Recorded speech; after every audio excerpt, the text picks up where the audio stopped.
Exodus 25, 10 through 11 and 16. And they shall make an ark of acacia wood. 2.5 cubits shall be its length, 1.5 cubits its width, and 1.5 cubits its height.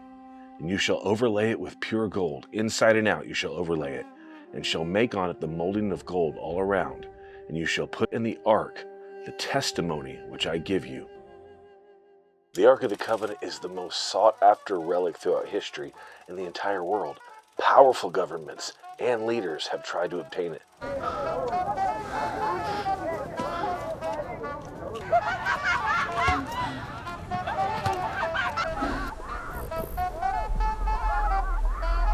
Even Adolf Hitler during World War II, countless movies such as Raiders of the Lost Ark center on it. But its creation and history began very humbly in a desert at the foot of Mount Sinai. Numbers 10:33. So they set out from the mountain of the Lord and traveled for 3 days. The Ark of the Covenant of the Lord went before them. In the past, the Ark of the Covenant would lead millions of Israelites through the desert and sometimes to battle. Just as a litter would carry a king before a procession, 4 priests would carry the ark on gold-plated poles. It was literally a mobile throne for the presence of God. When it wasn't in transit, the ark would lay to rest in the tabernacle's Holy of Holies. The Mishkan, or tabernacle, was literally the original temple, and it was also mobile. In Timnah, southern Israel, there is a beautiful representation of the tabernacle you can visit today.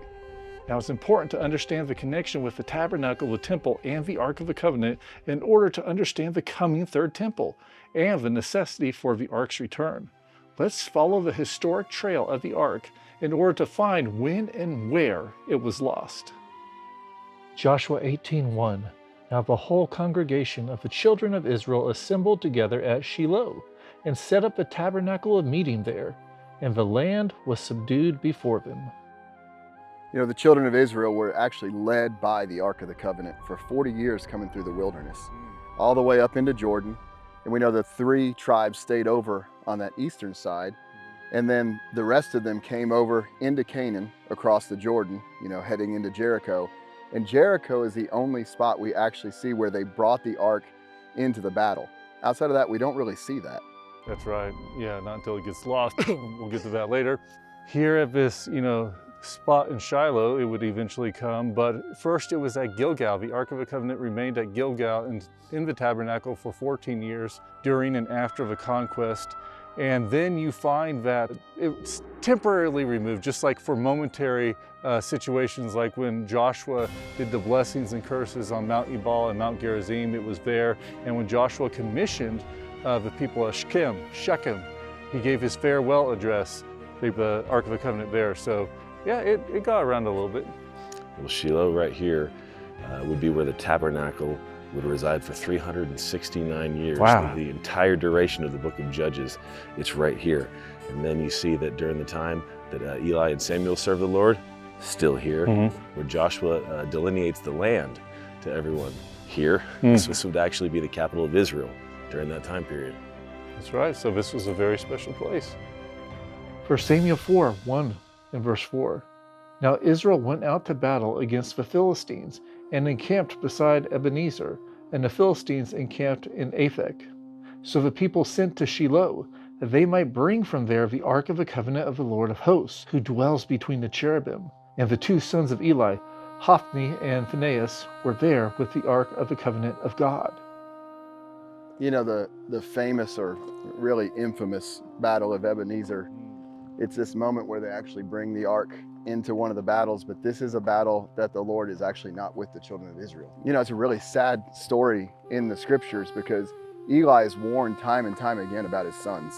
You know, Hophni and Phinehas, and he's told, like, you've got to correct your sons, and he won't do it. I mean, they're eating the meat before it's boiled. They're breaking all kinds of laws. They're fornicating, like in the temple, like demonic acts, honestly, destructive acts that they are just staying in.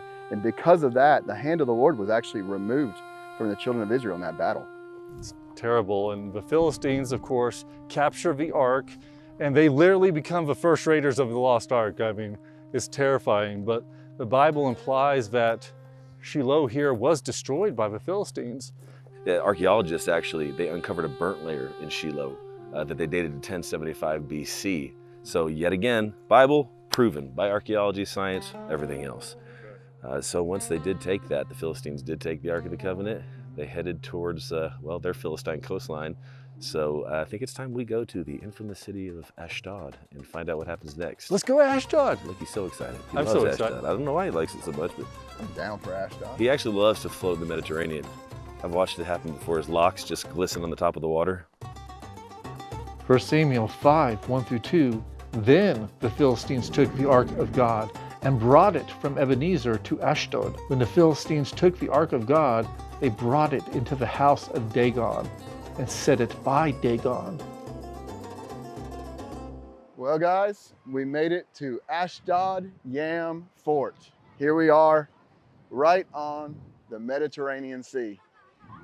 You know, back in the day, we had two cities of Ashdod. You had the Ashdod Harbor, which is around here, and then you had the city of Ashdod, which we tell Ashdod, that's about 3 miles southeast of here. Well, if this doesn't look Philistine to you, it's because it's obviously not. This fort was built by the Umayyad Muslims. It was called something I can't pronounce, but we'll put it on the screen. And it was made to protect Ashdod Yam Fort. This is one of 5 Philistine cities in the Bible: Ashdod, Ekron, Gaza, and Ashkelon? that's the one. This is where the story of the Ark of the Covenant comes in, because after the Philistines captured the Ark of the Covenant, many archaeologists believe that they took it here to Ashdod Yam, not to inland till Ashdod, because they never found a great temple to Dagon inland.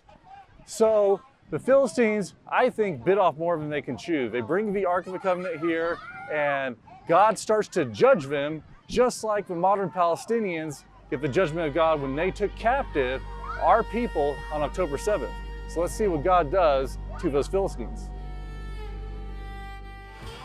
1 Samuel 5:3. And when the people of Ashdod arose early in the morning, there was Dagon, fallen on his face to the earth before the ark of the Lord.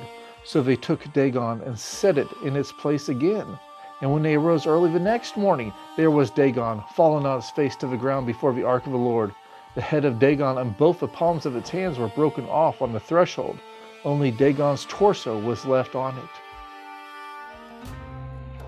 You know, I love the story of the Ark and Dagon. It's been one of my favorites since I was a teenager, to see the power of God completely take out this false god of the Philistines. It's absolutely amazing.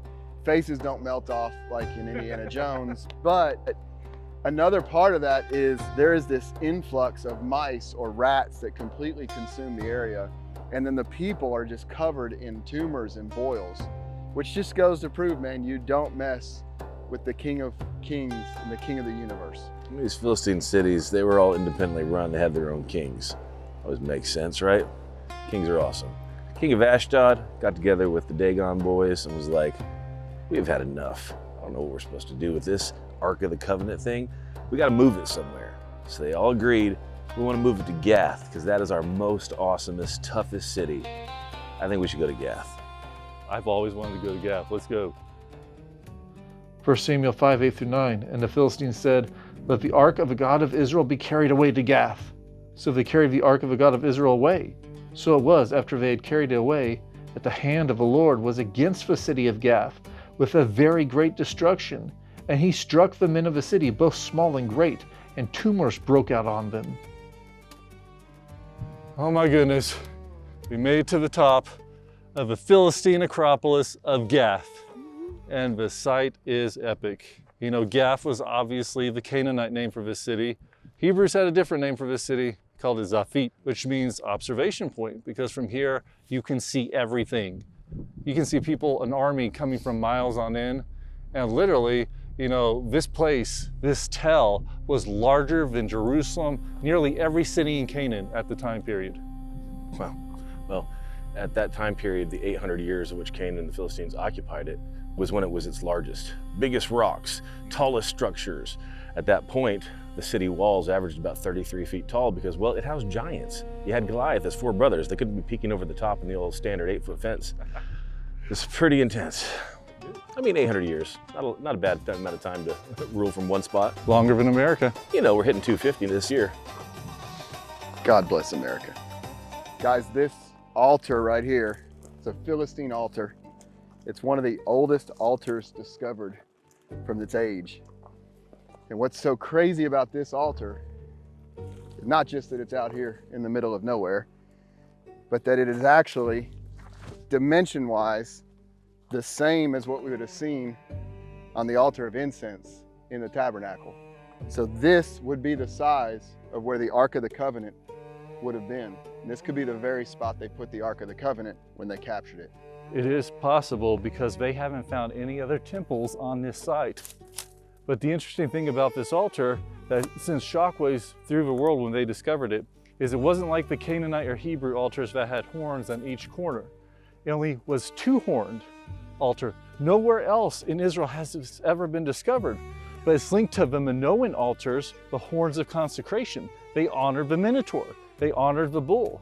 You know, Zeus Volcanos, that was a way of honoring him because he was the father of the Minotaur. Well, it was like they had the same two pillars in this temple. The one that was also in Gaza where Samson pushed over and knocked the whole thing down. Whoa. They had those here as well. And so you can see that the ark probably didn't stay here too long before it was whisked away to Ekron, which isn't too far from here. I want to see where those pillars are. You can knock the temple down, Josh. 100%, if the red bugs don't get to it first. Gun show, baby. Philistine temple, cray cray. Why is it that every temple either plays the Friends song in the background or has demon bugs? Or both. That's fair. The Bearded Bible Brothers is an outreach of Zola Levitt Ministries. Visit levitt.com to subscribe to our monthly newsletter, The Levitt Letter, or call 1-800-WONDERS. Check out our resources we have available on our online store, or learn more about our tours to Israel, Greece, and Petra. You can also visit beardedbiblebros.com to subscribe to weekly digital updates through email and watch our online videos and content. Your donations and love gifts help us continue our mission to bring the gospel to the Jew first. We thank you for your faithful support. 1 Samuel 5:10. So it was as the ark of God came to Ekron that the Ekronites cried out, saying, "They have brought the ark of the God of Israel to us to kill us and all of our people." Now the ark was in Philistia for 7 months until the rulers finally gave up and sent it back to Israel with the trespass offering of 5 golden mice and 5 golden tumors. The people of Beit Shemesh were so excited when they saw the Ark of the Covenant being drugged by these 2 milk cows coming up from the road that came from Ekron. I mean, they were working in the field of Joshua. Imagine that sight after the trauma and the terror of losing the Ark, to see it finally return after all those months. Exodus 25:17 through 18 and verse 22. You shall make a mercy seat of pure gold. 2.5 cubits shall be its length, and 1.5 cubits its width. And you shall make 2 cherubim of gold. Of hammered work you shall make them at the 2 ends of the mercy seat. And there I will meet with you, and I will speak with you from above the mercy seat, from between the 2 cherubim which are on the ark of the testimony. Now I know that everyone knows the depiction of the Ark of the Covenant from my man Indy. Indy! But honestly, I think that the ark looked a little bit more like you would see a king's throne when he'd be carried by litter, not the stuff for a cat, but like the men who were slaves who would carry the poles and the kings would be on it.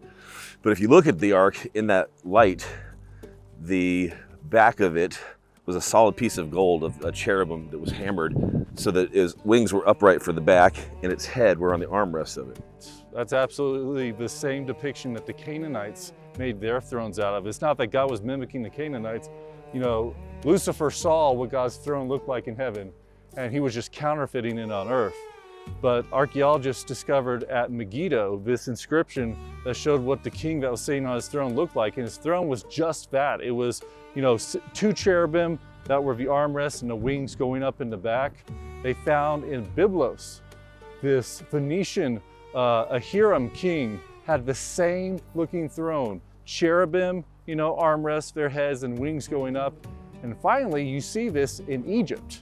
Literally, many of the thrones of the pharaohs, just like King Tutankhamun, had that same throne that they discovered. 1 Samuel 6:19, Then he, God, struck the men of Beth Shemesh, because they had looked into the ark of the Lord. He struck 50,070 men of the people, and the people lamented because the Lord had struck the people with a great slaughter. But things did escalate quickly, and they suffered a heavy price for their disobedience to God. And they knew better. They were Levites. I mean, come on, guys. But they gave a message to the men of Kiriath Jearim, begging them, please take the ark from us. We can't deal with this anymore. And the Kiriath Jearim men accepted. And that's why we're actually right here at the site, the ancient site of Kiriath Jearim. 1 Samuel 7, 1-2. Then the men of Kiriath Jearim came and took the ark of the Lord and brought it into the house of Abinadab on the hill, and consecrated Eleazar his son to keep the ark of the Lord. So it was that the ark remained in Kiriath Jearim a long time. It was there 20 years, and all the house of Israel lamented after the Lord. As we've been granted access here to this very special place, this is actually owned by France. Vive la France. This is a Catholic convent. Our Lady, Ark of the Covenant Church, right here. And it's an amazing place because the Ark of the Covenant was actually here for 20 years. And then Saul had it moved to Nob. Well, after Saul's slaughter of the priests of Nob, that tabernacle was moved to the hills of Gibeon. And we actually went there not too long ago when we were looking at Samuel's tomb. Yeah, that's what I thought.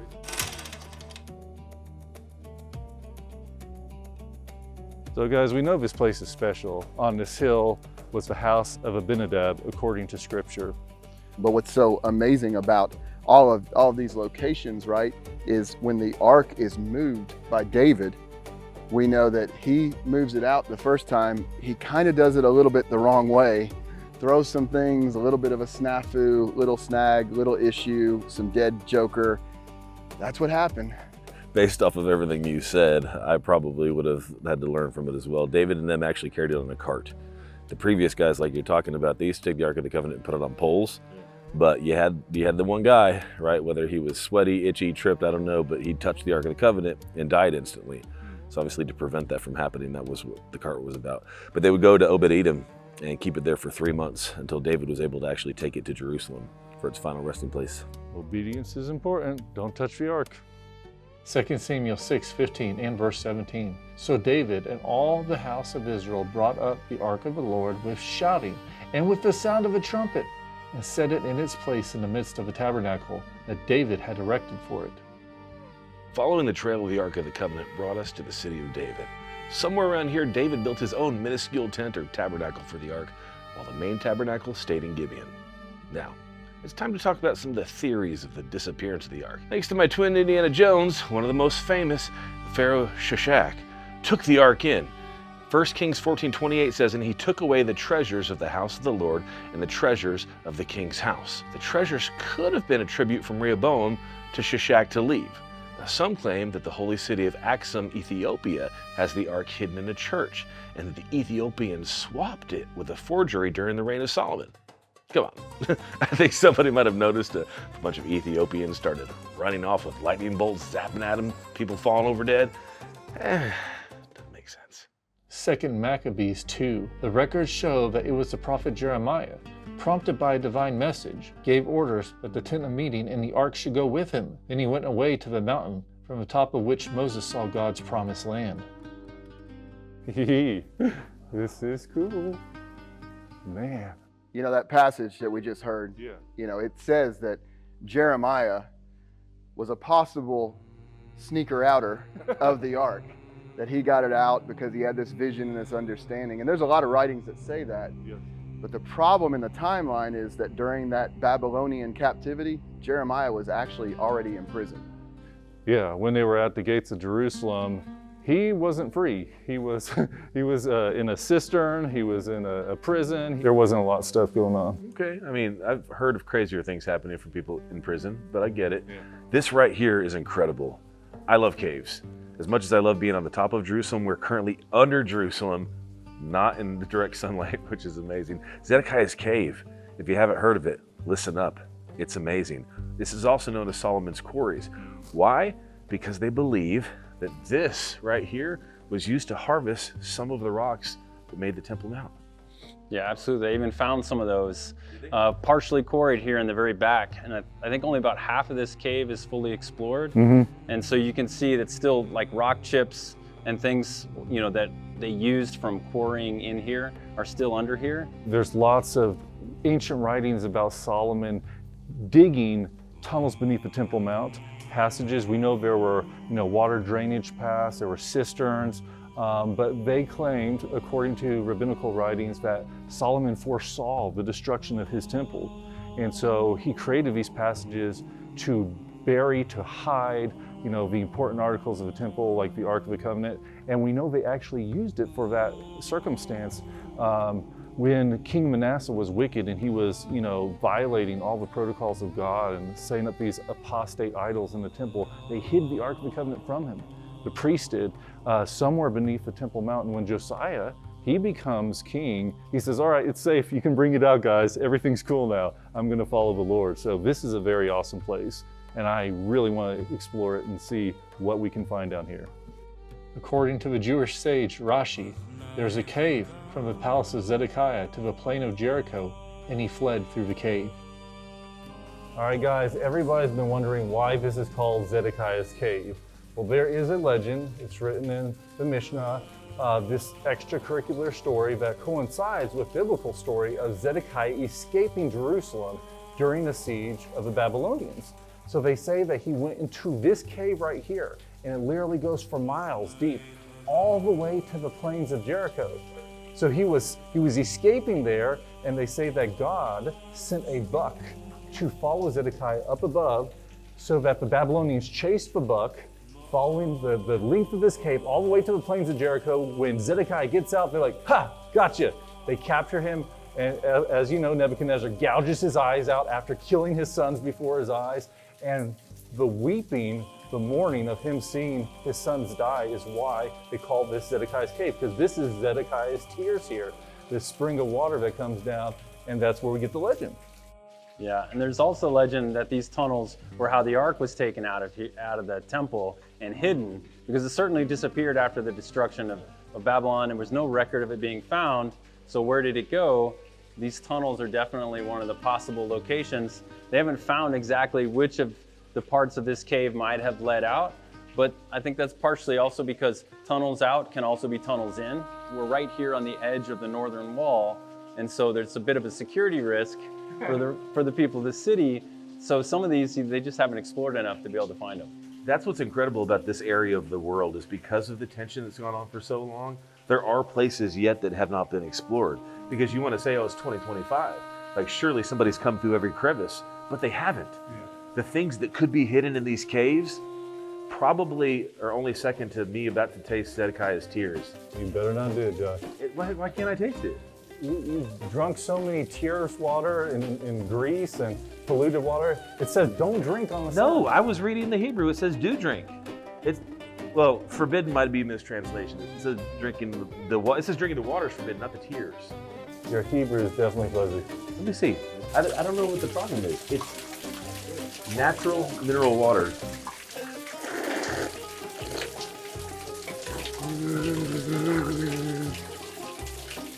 Revelation 11:19. Then the temple of God was opened in heaven, and the ark of his covenant was seen in his temple, and there were lightnings, noises, thunderings, an earthquake, and great hail.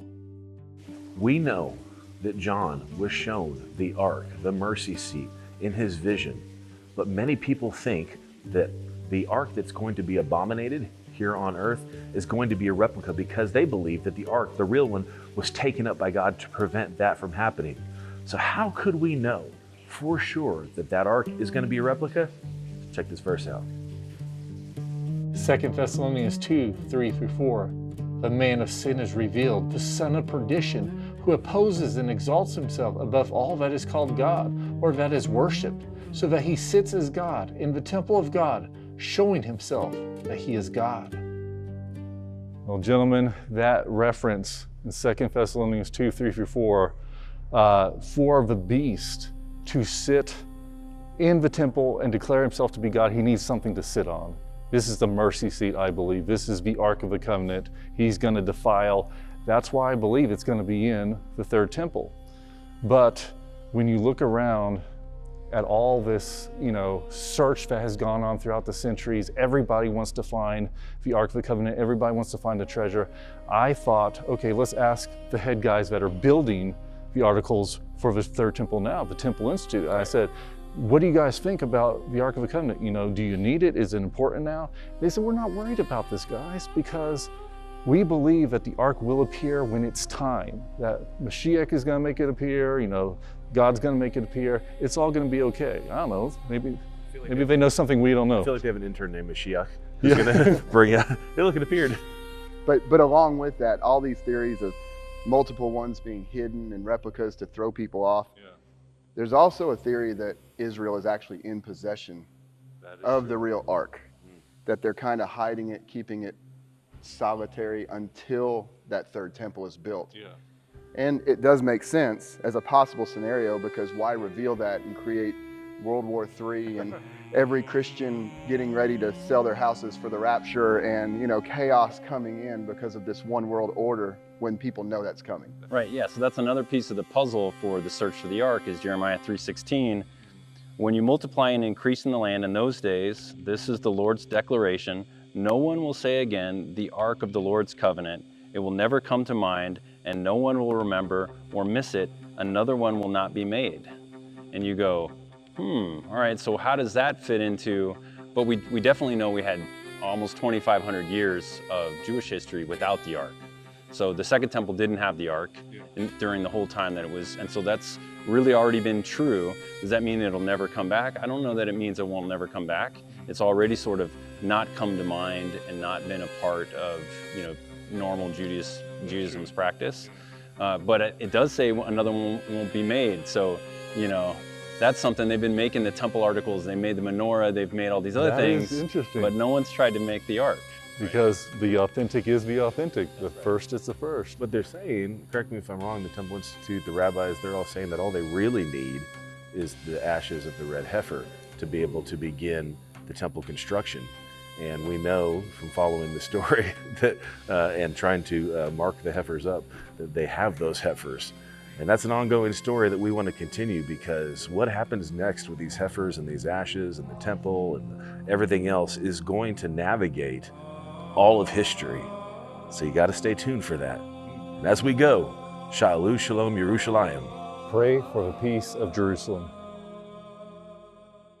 Did you know the Bearded Bible Brothers is an outreach of Zola Levitt Ministries? That means we are entirely donor-funded. Consider giving at levitt.com. You can also join the Bearded Bible Bonanza to access additional content at patreon.com/Bearded Bible Bonanza. Please support our mission to spread the gospel of Yeshua by subscribing to our social media and sharing our online messages. Join the Bearded Brothers in person on a study tour of Israel, Greece, and Petra, and see the Bible come alive. And as always, pray for the peace of Jerusalem.